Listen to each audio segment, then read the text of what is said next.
Hello everyone, स्वागत है आपका अपने चैनल दक्षता नर्सिंग एकेडमी पर। आज हम रिव्यू ऑफ लिटरेचर की नेक्स्ट क्लास लेने जा रहे हैं। इससे पहले हम एक क्लास ले चुके हैं जिसके अंदर रिव्यू ऑफ लिटरेचर क्या होता है, मीन्स उसका मतलब क्या है वो हमने जाना, डेफिनेशन के बारे में पढ़ा और पर्पसेस क्या हैं वो हमने अच्छे से देख लिया था। आशा करते हो आपको अच्छे से समझ में आया होगा, क्योंकि अगर वो फर्स्ट क्लास आज आपको समझ में आई होगी तभी आपको ये सेकंड क्लास आज आपको समझ में आएगी। जिन स्टूडेंट्स ने अभी तक फर्स्ट पार्ट नहीं देखा है वो उस प्लेलिस्ट में जाके एक बार वीडियो को ज़रूर देख लें, उसके बाद ही आपको ये सेकंड पार्ट जिसको समझ में आएगा। तो चलिए वीडियो स्टार्ट करते हैं। वीडियो स्टार्ट करने से पहले एक रिक्वेस्ट और है आप लोगों से कि जिन स्टूडेंट्स ने अभी तक चैनल को सब्सक्राइब नहीं किया है वे जल्दी से कर लें, और वीडियो अगर आपको अच्छी लगे तो लाइक और शेयर भी ज़रूर करें, क्योंकि अगर आप चैनल को सब्सक्राइब नहीं करेंगे तो अगर मैं जब भी आपकी वीडियो डालूंगी चैनल पर वो आप तक टाइम पर नहीं पहुंचेगी। सब्सक्राइब करने से नोटिफिकेशन आपको तभी मिल जाता है, इसलिए नोटिफिकेशन सही टाइम पे पाने के लिए आप वीडियो को चैनल को सब्सक्राइब ज़रूर करें। तो चलिए आज की वीडियो हम स्टार्ट करते हैं। Steps of writing review of literature कि रिव्यू ऑफ लिटरेचर को लिखने के लिए कौन कौन से स्टेप्स हैं वो आज की क्लास में हमें डिस्कस करने हैं। ठीक है, तो 5 स्टेप्स हैं। ये 5 स्टेप्स हम कौन कौन से हैं पहले वो देख लेते हैं रिव्यू ऑफ लिटरेचर को लिखने के लिए। फर्स्ट स्टेप है understanding the concept of research problem and identify the key search terms. Means जो हमारी रिसर्च प्रॉब्लम है उसके कंसेप्ट को अच्छे से अंडरस्टैंड करना और फिर उसके बाद की सर्च टर्म्स है उसके अंदर उसको आइडेंटिफाई करना। क्लियर है? ये हम जो 5 स्टेप्स हैं पहले एक बार पढ़ लेते हैं कौन कौन से हैं, उसके बाद हम आगे बढ़ेंगे। एक एक करके हम एक एक पॉइंट को हम अच्छे से डिस्कस करेंगे। अभी पहले एक ओवरव्यू हम ले लेते हैं कि कौन कौन से 5 स्टेप्स हैं इसके अंदर। ठीक है, जो सेकंड स्टेप है वो है आइडेंटिफाई द रेलेवेंट सोर्सेज। पहले हमने रिसर्च प्रॉब्लम को अंडरस्टैंड किया, की सर्च टर्म को हमने आइडेंटिफाई किया। सेकेंड स्टेप में जो रेलेवेंट सोर्सेज हैं उसको हम आइडेंटिफाई करेंगे। थर्ड है हमारा सर्चिंग द लिटरेचर। अब उसके बाद हम क्या करेंगे, रेलेवेंट सोर्सेज को हमने आइडेंटिफाई कर लिया, अब हम लिटरेचर को वहाँ पे उस सोर्स में सर्च करेंगे। फोर्थ स्टेप क्या है, analysing and synthesising the literature. अब हम लिटरेचर को हमने सर्च कर लिया, अब उस लिटरेचर को हम एनालाइज करेंगे, सिंथेसाइज करेंगे। ये हमारा 4th स्टेप है। 5th में राइटिंग द लिटरेचर व्यू, और लास्ट में क्या करेंगे कि हम अपने लिटरेचर व्यू को हम क्या करेंगे, राइट अप करेंगे। तो ये हमारे 5 स्टेप्स हैं। ठीक है, एक बार हम दोबारा देख लेते हैं क्या क्या है। फर्स्ट में हम अपने रिसर्च प्रॉब्लम के कंसेप्ट को अंडरस्टैंड करेंगे, की सर्च टर्म्स को आइडेंटिफाई करेंगे। इसके बाद हम अपने रेलेवेंट सोर्सेज को आइडेंटिफाई करेंगे। रेलेवेंट सोर्सेज को आइडेंटिफाई करके उसमें अपने लिटरेचर को सर्च करेंगे। लिटरेचर को सर्च करने के बाद उसको हम एनालाइज करेंगे, सिंथेसाइज करेंगे। उसके बाद हम लास्ट में अपने लिटरेचर रिव्यू को राइट अप करेंगे। तो ये 5 स्टेप हमारे मेन हैं जो आपको अच्छे से याद होने चाहिए। ठीक है, और इन्हीं 5 स्टेप अगर आपको अच्छे से समझ आ गया मीन्स आपको रिव्यू ऑफ लिटरेचर अच्छे से समझ आ गया कि किस तरह से हम लिखते हैं। इससे पहले वाली क्लास जो वो हमारा थ्योरेटिकल पार्ट था, आज का हमारा प्रैक्टिकल पार्ट है। ठीक है, और मैं इस वीडियो में आपको इतने अच्छे से बता दूंगी कि आपको किसी और वीडियो को देखने की ज़रूरत नहीं पड़ेगी कि किस तरह से हम रिव्यू ऑफ लिटरेचर लिखते हैं। ठीक है, बिल्कुल प्रैक्टिकली होकर मैं आपको समझाऊंगी। आपको अगर ये वीडियो देखने के बाद आपको कहीं और जाने की ज़रूरत नहीं है, अच्छे से समझ आ जाएगा। ठीक है, आपको इसके बाद कोई दिक्कत नहीं आने वाली है, इसलिए वीडियो के लास्ट तक ज़रूर बने रहें। तो ठीक है, अभी हम नेक्स्ट में अब एक एक पॉइंट को हम डिस्कस कर लेते हैं। ठीक है, फर्स्ट जो इसका पॉइंट है वो क्या है, understanding the concept of research problem and identify the key systems. कि हमें रिसर्च प्रॉब्लम के कंसेप्ट को अंडरस्टैंड करना है। अब उसके लिए हम किस तरह से रिसर्च प्रॉब्लम के कंसेप्ट को किस तरह से अंडरस्टैंड करेंगे, मीन्स रिसर्च प्रॉब्लम को समझने के लिए हमें 2 चीज़ों की जरूरत पड़ेगी। एक है प्राइमरी क्वेश्चन और दूसरा है सेकेंडरी क्वेश्चन। अगर हम प्राइमरी क्वेश्चन और सेकेंडरी क्वेश्चन को समझ लेते हैं मीन्स हम अपने रिसर्च प्रॉब्लम को हमने समझ लिया। ठीक है, अब प्राइमरी क्वेश्चन क्या है, it is the same as the actual research question for the study. Means primary question वही है जो हमारी एक्चुअल रिसर्च क्वेश्चन है, मीन्स एक्चुअल जो हमारी रिसर्च प्रॉब्लम है स्टडी की वही हमारा प्राइमरी क्वेश्चन है।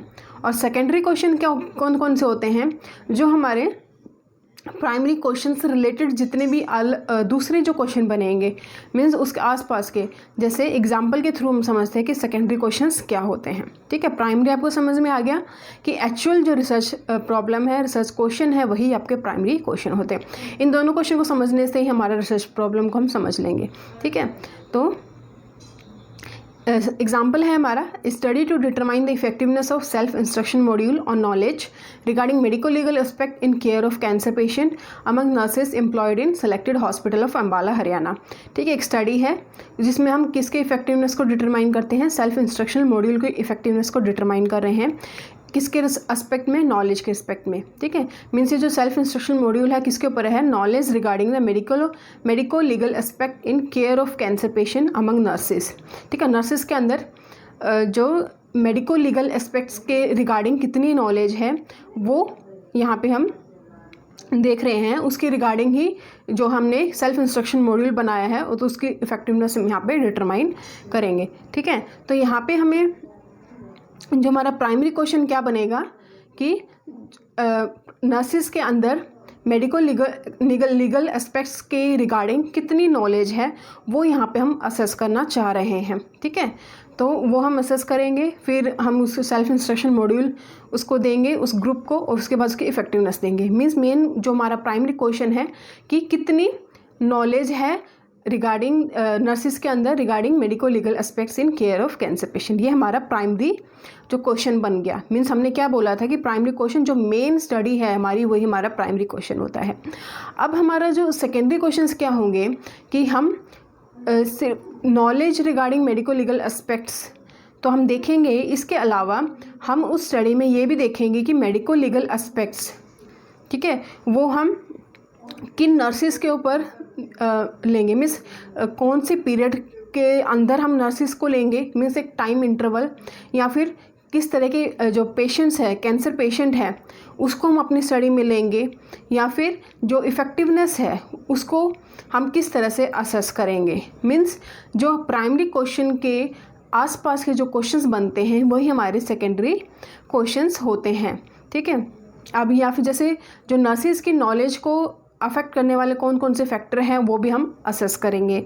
तो यहाँ पे जो हम लिटरेचर को अगर हम लिटरेचर रिव्यू करते हैं सिर्फ, तो एक ही एस्पेक्ट के रिगार्डिंग हम लिटरेचर रिव्यू नहीं करेंगे। सिर्फ हम यही नहीं देखेंगे कि क्या नॉलेज है नर्सिस के अंदर regarding the medico legal aspects. इसके अलावा, इस क्वेश्चन के अलावा हमें दूसरे पार्ट्स पे भी अपनी रिव्यू ऑफ लिटरेचर करनी पड़ेगी। जैसे जो सेल्फ इंस्ट्रक्शन मॉड्यूल है उसकी इफ़ेक्टिवनेस कैसे चेक की जाती है। ठीक है, या फिर जो कौन से फैक्टर हैं जो मेडिको लीगल मीन्स जो नर्सिस की नॉलेज को अफेक्ट करते हैं, ये भी हम लिटरेचर रिव्यू कर सकते हैं। ठीक है, तो इस तरह के, या फिर कितने नर्सिस के ऊपर साइज़ ऑफ जो हमारा सैंपल है, कितनी नर्सिस हमने ली, ठीक है, कितने पेशेंट्स के ऊपर हमने करना है, ये सारी चीज़ें जो रिलेटेड बनती हैं वो उसी को हम क्या बोलते हैं, सेकेंडरी क्वेश्चंस बने हैं। आगे हमने एग्जांपल लिया है, वहाँ पे आपको और अच्छे से समझ में आएगा। ठीक है, तो यहाँ पे आपको इतना समझना है कि रिव्यू ऑफ लिटरेचर सिर्फ हम एक क्वेश्चन से रिलेटेड नहीं ढूंढते हैं, हम उससे रिलेटेड जितने भी फैक्टर्स हैं यानी उन सब के रिलेटेड हम अपने लिटरेचर रिव्यू करते हैं। ठीक है, अब हमने क्या किया, क्वेश्चंस को डिटरमाइन कर लिया कि प्राइमरी क्वेश्चंस कौन से, सेकेंडरी क्वेश्चंस के कौन से हैं। उसके बाद हमारा और क्या था यहाँ पे, की सर्च टर्म को आइडेंटिफाई करना।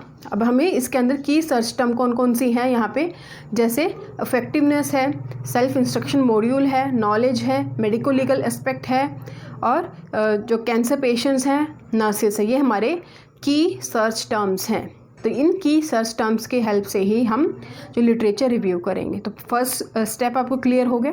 ठीक है, हमने अपनी रिसर्च प्रॉब्लम को समझा, किसके रिगार्डिंग हमें लिटरेचर रिव्यू करना है। दूसरा, हमने की सर्च टर्म को अपने आइडेंटिफाई कर लिया। अब हम सेकंड जो है पॉइंट उसकी तरफ बढ़ रहे हैं, स्टेप है जो इसका, आइडेंटिफाई द रेलेवेंट सोर्सेज। अब हम जो रेलेवेंट सोर्स है उसको आइडेंटिफाई करेंगे। तो अब हम लिटरेचर रिव्यू कहाँ पे करेंगे, हमारे सोर्सेज क्या हैं, main sources from where literature can be search are, जहाँ पे हम लिटरेचर रिव्यू कर सकते हैं। कौन कौन से सोर्सेज हैं, इलेक्ट्रॉनिक सोर्सेज। फर्स्ट हमारा कौन सा इलेक्ट्रॉनिक सोर्सेज। इलेक्ट्रॉनिक सोर्सेज में हमारे कौन से आते हैं, relevant nursing databases are CINAHL, Medline, PubMed और कोक्रेन। ठीक है, ऐसे बहुत सारी इलेक्ट्रॉनिक सोर्सेज हैं, बहुत सारे डेटाबेस हैं जहाँ पे हम अपने लिटरेचर को रिव्यू करते हैं। ठीक है, जैसे ये सारे मेडलाइन है, सिन्हाल है, पबमेड है। यहाँ पे पबमेड में सिर्फ जो है नर्सिंग की जो जर्नल्स हैं वही मिलती हैं। ठीक है, जितने भी आपकी इंटरनेशनल है, नेशनल जर्नल आपको यहाँ पे इन सारी डाटाबेस पे मिल जाएंगे। ये तो होगी आपकी इलेक्ट्रॉनिक सोर्सेज की बात। अब है हमारी printed source.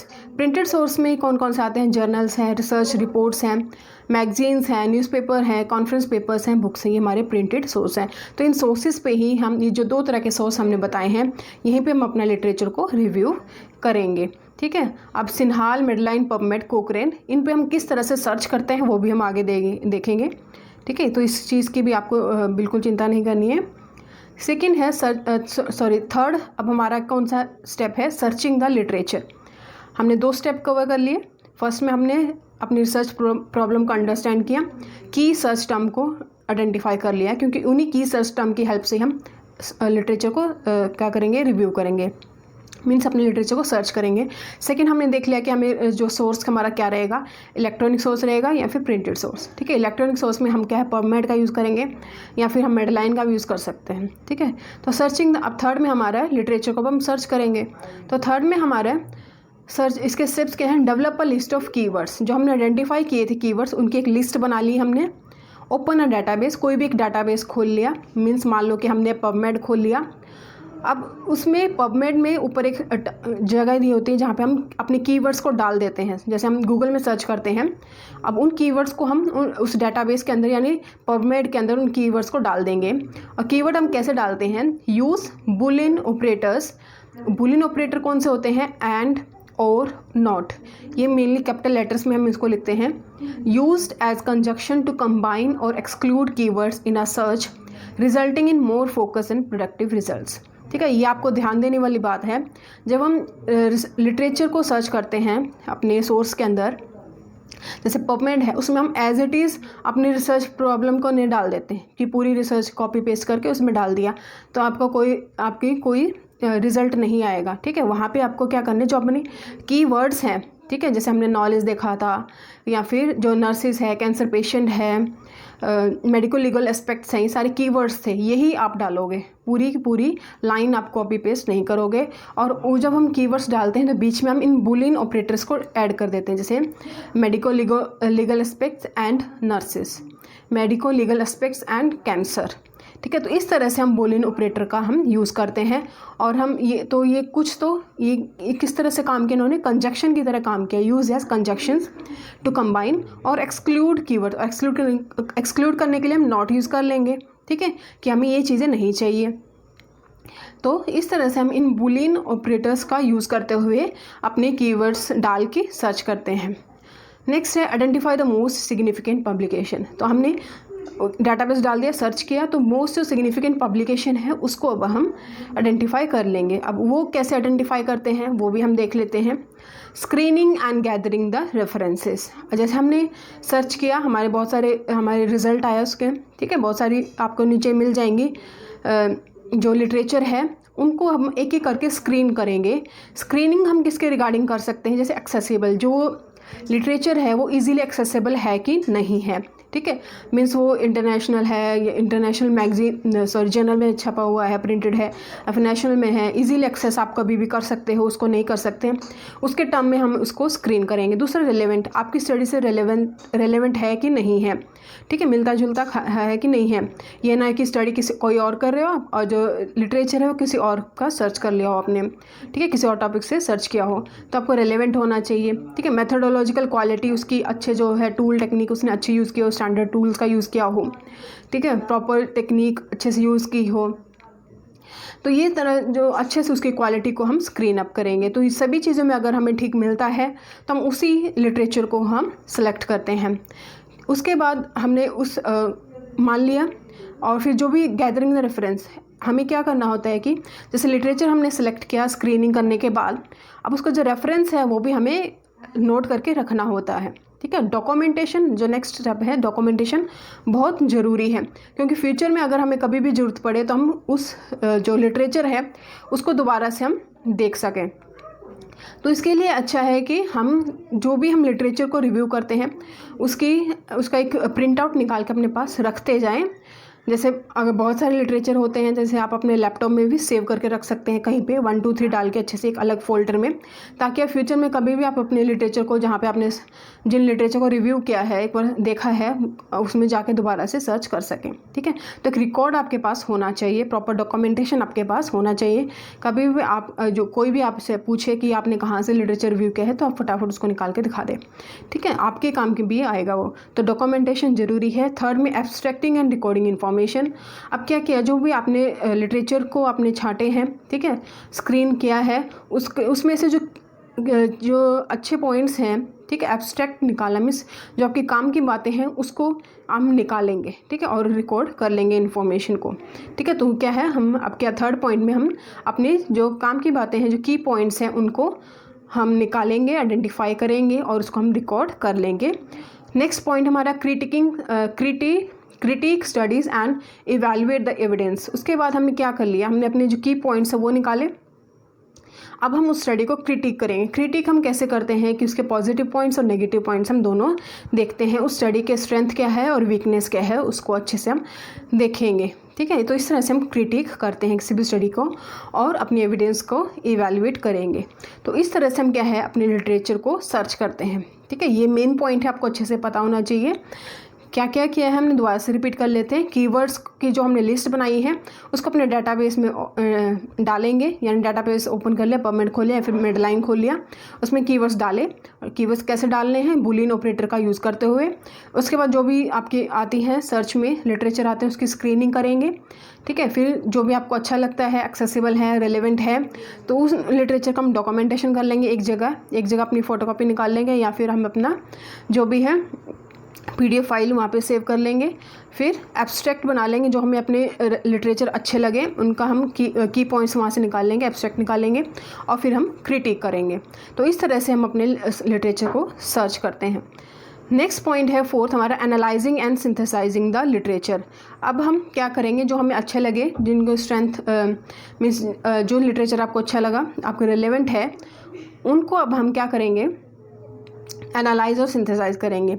Once all the relevant studies have been retrieved, read, abstracted and critiqued, the information has to be analyzed and synthesized। जैसे ही हम अपनी स्टडीज़ को, जो रेलेवेंट स्टडीज़ हैं उनको हमने निकाला, पढ़ा, अच्छे से एब्स्ट्रैक्ट बनाया उनका, ठीक है, क्रिटिक कर लिया। अब उनकी किसकी बारी आई, एनालाइज करने की और सिंथेसाइज करने की। ठीक है, अब हम इसमें क्या है, आइडेंटिफाइंग द इम्पोर्टेंट थीम्स। अब हमने उस जो हमने लिटरेचर को ढूंढा है, फाइनल किया है, उसके अंदर जो इम्पोर्टेंट थीम है उसको हम आइडेंटिफाई करेंगे। इम्पोर्टेंट थीम्स मीन्स जो मेन कंसेप्ट है, मेन जो उस स्टडी लिटरेचर के अंदर या फिर स्टडी के अंदर जो मेन पॉइंट है उसको हम आइडेंटिफाई करेंगे, क्योंकि वही हम अपने लिटरेचर रिव्यू के अंदर लिखते हैं बस। ठीक है, फिर इम्पोर्टेंट थीम्स को आइडेंटिफाई किया।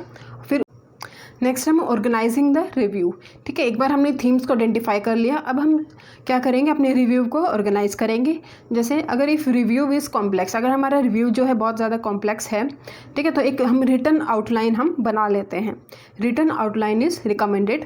The outline should list the main topics और themes to be discussed and indicate the order of presentation. और उस आउटलाइन में क्या होगा कि जो मेन थीम, मेन टॉपिक हमें डिस्कस करने हैं उसके हम एक लिस्ट बना लेंगे और किस उसका जो ऑर्डर ऑफ प्रेजेंटेशन है वो भी हम वहाँ पे इंडिकेट कर देंगे कि इस ऑर्डर में हम उन थीम्स को, उन टॉपिक को हमें डालना है लिटरेचर रिव्यू के अंदर। तो इस तरह से हम क्या है, अपने रिव्यू को ऑर्गेनाइज कर लेते हैं। तो यहाँ पे फोर्थ पॉइंट हमारा कंप्लीट होता है। नेक्स्ट में क्या है, राइटिंग द लिटरेचर रिव्यू। अब लास्ट में हम क्या है, अपने लिटरेचर रिव्यू को हम राइट अप करते हैं। अब हम लिटरेचर रिव्यू कैसे लिखते हैं, ये भी 3 पार्ट में डिवाइड है। जैसे फर्स्ट इंट्रोडक्शन, दूसरा बॉडी और थर्ड है आपका कंक्लूजन। तो इंट्रोडक्शन, बॉडी, कंक्लूजन तीनों चीज़ें एक लिटरेचर रिव्यू के अंदर आनी चाहिए। इंट्रोडक्शन पार्ट में क्या होता है, give a quick idea of the topic of literature review such as central theme. जो उस लिटरेचर से रिलेटेड जो सेंट्रल थीम है ठीक है, मेन टॉपिक है, उसके अंदर जो मेन कंसेप्ट है उसको हम इंट्रोडक्शन पार्ट में लिख देते हैं, एक आइडिया हम उसको दे देते हैं इंट्रोडक्शन पार्ट में। फिर बॉडी में contain the discussion of sources, ठीक है, मीन्स अब बॉडी में क्या है कि उस जो लिटरेचर के अंदर क्या हो रहा है, मीन्स क्या बताया गया है, उसके बारे में हम बॉडी में लिखते हैं। थर्ड में conclusion, discuss what is drawn from reviewing the literature.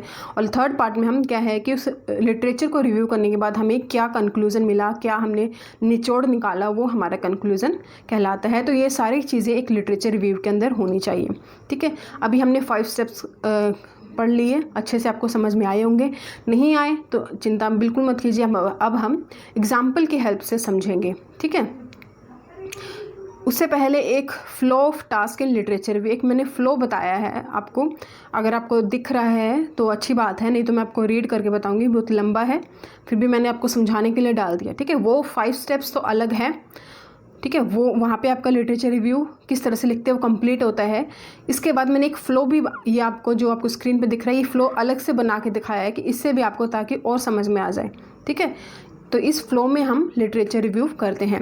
First में यहाँ पे लिखा हुआ है formulate and refine primary and secondary question, ठीक है, जैसे हमने पहले पढ़ा हुआ है अभी कि हम जो अपने प्राइमरी और सेकेंडरी क्वेश्चंस को हम फॉर्मुलेट करेंगे। फिर हम डिवाइस सर्च स्ट्रेटजी, फिर हम अपनी सर्च स्ट्रेटजी मीन्स किस तरह से जो हमारे सोर्सेज हैं उनको सर्च करेंगे, डेवलप करेंगे, ठीक है। इलेक्ट्रॉनिक सोर्स हैं, प्रिंटेड सोर्स हैं, उनको हम फाइंड आउट करेंगे, आइडेंटिफाई करेंगे।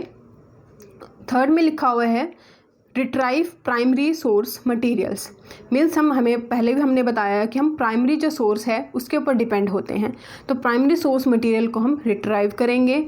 नेक्स्ट पॉइंट है screen sources for relevance and appropriateness, ठीक है। अब हम फोर्थ में क्या किया हमने कि अब हम रेफरेंस को उसकी जो है मीन्स आपका जो लिटरेचर आपने देखा है उसको रेलेवेंट है या फिर अप्रोप्रिएट है, तभी हम उसके लिए हम स्क्रीनिंग करेंगे, ठीक है। ये एक तरह से आपकी रिवीजन हो रही है कि किस तरह से हम लिटरेचर रिव्यू करते हैं, ठीक।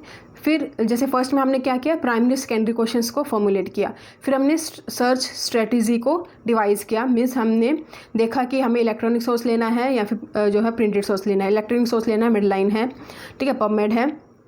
उसके बाद हमने क्या बोला, रिट्राइव द प्राइमरी सोर्सेज, हमें मेनली प्राइमरी जो मेडलाइन है या फिर पबमेड है उसके डाटाबेस हमने सर्च किया। उसके बाद हम प्राइमरी सोर्स के ऊपर हम अपना जो है हम फोकस करते हैं, वही हम यूज़ करते हैं। उसके बाद हम फोर्थ में क्या लिखा है, screen the sources for relevance and appropriateness, means अपने डाटाबेस में जो हमने लिटरेचर देखा और अब लिटरेचर को हम देखेंगे कि वो हमारे रिलेवेंट है या फिर अप्रोप्रिएट है कि नहीं है।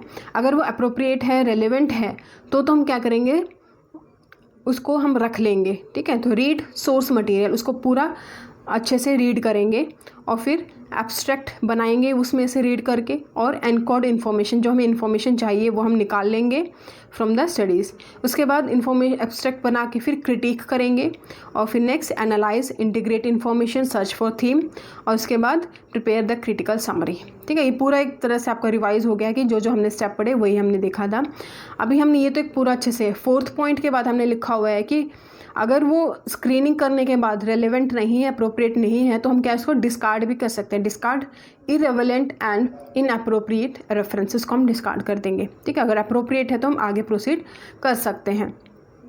इसी तरह से जब रीड सोर्स मटेरियल, अगर हम रीड हमने जैसे ही किया, तो अगर उसमें से जो न्यू रेफरेंसेस हैं, जैसे अगर आप लिटरेचर रिव्यू करोगे उसके अंदर नीचे बिब्लियोग्राफी दी होगी, कुछ रेफरेंस आपको और मिलेंगे, ठीक है, कुछ और आपको मिलेंगे वहाँ पे सर्च मिस रिलेटेड जो है टॉपिक वहाँ पे आपको मिलेंगे कुछ और लिटरेचर, तो उनको भी आप उनकी रेफरेंस को भी आइडेंटिफाई कर सकते हैं। फिर डॉक्यूमेंट, उसके बाद फिर से वापस चला जाएगा ये document, search, decisions and action, ठीक है। तो फिर उसके बाद वापस से ये प्रोसीजर आपका रिपीट हो जाएगा। तो एक तरह से ये आपका फ्लो ऑफ टास्क, किस तरह से आप आगे बढ़ोगे, ये वो यहाँ पे दिया हुआ है, ठीक है। नेक्स्ट है आपका पॉइंट टू बी कंसिडर्ड, कि आपको कौन कौन से पॉइंट आपको कंसिडर करने हैं। First, be specific, literature review लिखते टाइम आप बिल्कुल स्पेसिफिक होना है, पूरी लंबी चौड़ी कहानी आपको नहीं लिखनी है, स्पेसिफिक जो मेन पॉइंट है, मेन थीम है, वही आपको लिखनी है। Second, focus on current topic, current topic के ऊपर फोकस होना चाहिए, ये नहीं कि बहुत पुरानी आप है लिटरेचर रिव्यू वो करें। Third, writing in own language, अपनी लैंग्वेज में लिखना है, कॉपी पेस्ट यहाँ पे नहीं हम करते हैं। Fourth, simple and accurate sentence structure, जो सेंटेंस है वो आपके बिल्कुल सिंपल होने चाहिए और एक्यूरेट होनी चाहिए। Fifth, effective use of transition words, जो ट्रांसिजन वर्ड्स जैसे हैंस का यूज़ करते हैं हम, देयरफॉर, बट, थस, इन वर्ड्स का हम यूज़ करके ही अपनी लिटरेचर रिव्यू लिखते हैं। नेक्स्ट, अवॉइड एब्रीवेशंस, ठीक है, एब्रीवेशंस हम शॉर्ट फॉर्म है वो हम यूज़ नहीं करते हैं। तो ये हमारे मेन पॉइंट्स थे। अब आपको एक एग्जांपल के थ्रू मैं आपको सारे फिर से रिवाइज करवा देती हूँ। जैसे एक स्टेटमेंट ली है मैंने रिसर्च प्रॉब्लम की, वो क्या है, study to evaluate the effectiveness of therapeutic telephonic intervention on tuberculosis in terms of knowledge and express practices among tuberculosis patient attending the selected DOT centre of Haryana. तो यहाँ पे प्राइमरी क्वेश्चन हमारा क्या बनेगा कि जो हम नॉलेज है regarding knowledge and express practices है रिगार्डिंग द ट्यूबरक्लोसिस के बारे में नॉलेज और एक्सप्रेस प्रैक्टिसेस के बारे में express practices among the tuberculosis patients, ठीक है, पेशेंट्स के अंदर कितनी नॉलेज है, उनकी प्रैक्टिसेस क्या है रिगार्डिंग द ट्यूबरक्लोसिस, उनके बारे में हम यहाँ पे स्टडी कर रहे हैं। तो ये तो हमारा प्राइमरी क्वेश्चन हो गया। अब आती है सेकेंडरी क्वेश्चन। सेकेंडरी क्वेश्चन यहाँ पे क्या बनेंगे उसके एग्जाम्पल मैं दे देती हूँ। The review of literature is organise under the following sub heading. तो जैसे फर्स्ट जो हम आपका जो लिटरेचर रिव्यू है वो किसके रिगार्डिंग बनेगा, literature related to the incidence and prevalence of tuberculosis, ठीक है। ये आपके सेकेंडरी क्वेश्चंस इस तरह से बनते हैं, मैंने ये आपको दिखाया यहाँ पे कि आपको कितना ट्यूबरक्लोसिस का कितना इंसिडेंस है, कितना प्रिवलेंस है, उसके रिगार्डिंग भी आपको लिटरेचर रिव्यू करना पड़ेगा। सेकंड आपका है literature related to knowledge of tuberculosis, कि आपको नॉलेज के बारे में भी ट्यूबरक्लोसिस की नॉलेज कितनी है उसके बारे में भी हमें लिटरेचर रिव्यू करना पड़ेगा।